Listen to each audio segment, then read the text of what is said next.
Hey everybody, this is Rich with Music Medic. Good afternoon. Got a comment yesterday about what we're thinking for peening our needle springs. If we had any thoughts on new machines or devices to peen the end of a spring to make it flat.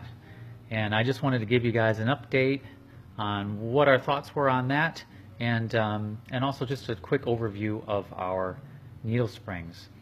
All of our needle springs are a hardened spring steel, and each has a machined tip. I think it's machined. Tapered tip, let's just go with that. Tapered tip to allow the spring to sit in a spring cradle and move easily. And we have a couple of different finishes with these. The first that I have here, that's a blued spring. So these aren't actually blued steel. I know this some people call these blued steel springs, but these are a spring steel that's been hardened and then a bluing is put on it, and that's a chemical coating. Often you see it on gun barrels to protect against corrosion, and these have a fairly good level of corrosion resistance. These also have a great feel on the horn, and players really like these. As far as placement in a spring cradle, I just wanted to show you very quickly. This is a Wilmington alto that Sarah's setting up, but you can see that we try to keep the center of the taper, or we try to keep the spring cradle in the center of the taper, and that's going to influence the feel of the key to the player. So that's why we do that. And you can see that cradle's basically in the center of that taper there. The other springs that we have, let's see, this is our gold-plated spring. This is the same metal that we get the springs made out of and then plated in gold. The gold plating is, I would say, more corrosion resistant than the blued steel. So if you have a vintage instrument and it has gold springs, that's an option that you can go with when you get your horn worked on. But also, if you're going to be playing at a resort for a summer out next to the beach, this might be something that you would consider getting installed. And these have the same feel as the blued springs. The nickel-plated springs that we have, I would say, are the most corrosion-resistant springs available, and they have a little bit more stiffness to them because there's a fairly thick layer of nickel plating on there. I think it's like 200 thousandths.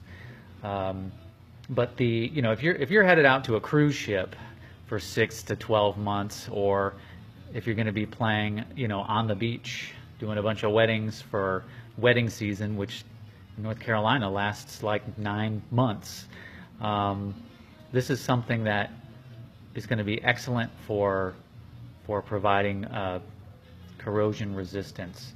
And as far as the stiffness goes to the player, the springs are a little more stiff. If you have this adjusted correctly, by the technician, the player's not going to notice it. So that's our 3 different types of springs: blued steel, blued springs, gold-plated springs. They're all the same spring steel, and our nickel-plated springs. And then Jared yesterday asked a question about peening, and I wanted to just give you an update as to what we're thinking about that process. He asked if we were going to make a machine that peens springs, and at this point, Jared, we're just thinking about what is a good hammer for peening springs. Now, for those of you who maybe aren't a technician, peening a spring is the process of taking a round spring. Once you have it cut to length, you're going to take the end and use the side of a block. You never want to peen a spring on the face of the block because you want to keep this fairly flat. And these springs are so hard that even on this ground steel block, you can still do some damage to it. So if you're going to be peening let me just grab one of these. But peening is the process of taking a hammer and tapping on a block and flattening it out. And I've done that on this nickel-plated one already. And so that's, after you've hit it with the hammer, that's what it's going to look like. And yesterday in the video, I took one of these and installed it in a saxophone post. So Jared, to just give you a quick update about Peening Hammers, these are a few that I had laying around, and I asked, this is Ryan's hammer, I asked to borrow that. If you're at home and if you have one of these, which I call, whoa, if I call this, what is this? This is just an 8-ounce claw hammer for nails. This is a grandma's hammer. This is what I find when I go to grandma's house. It's usually in her kitchen drawer. But the problem with, if you have to do this at home, if you're at home and this is all you have, okay.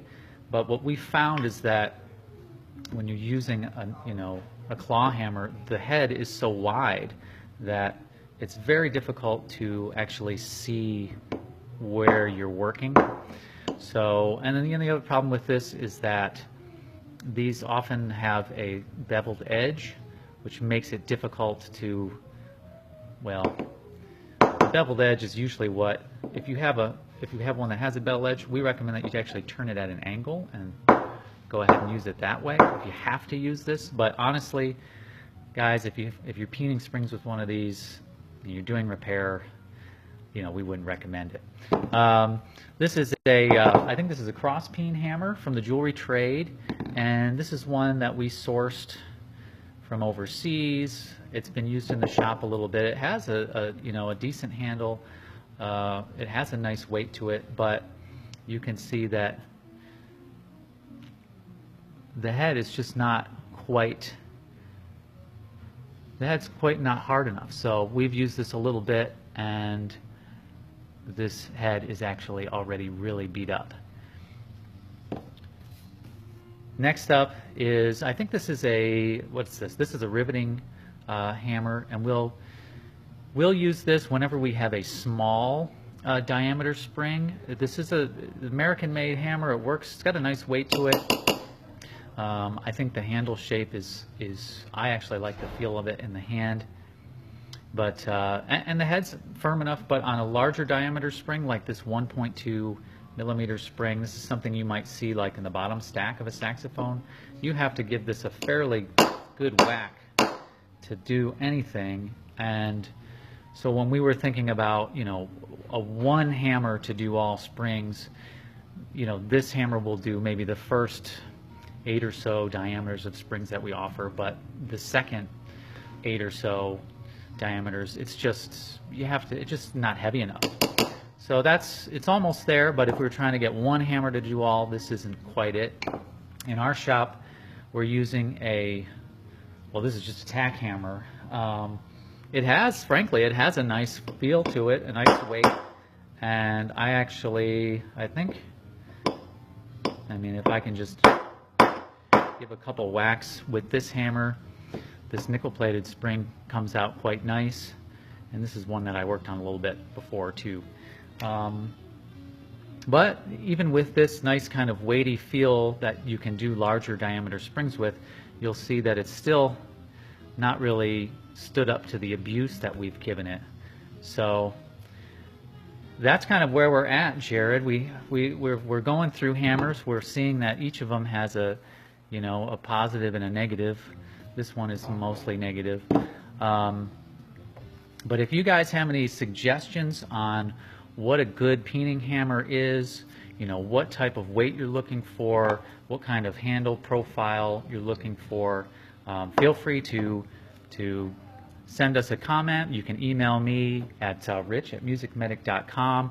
Let us know what you're thinking in terms of working with springs in this way. If you guys have any questions about the blue needle springs that I talked about, feel free to reach out. And until next time, guys, have a great day and happy repairing.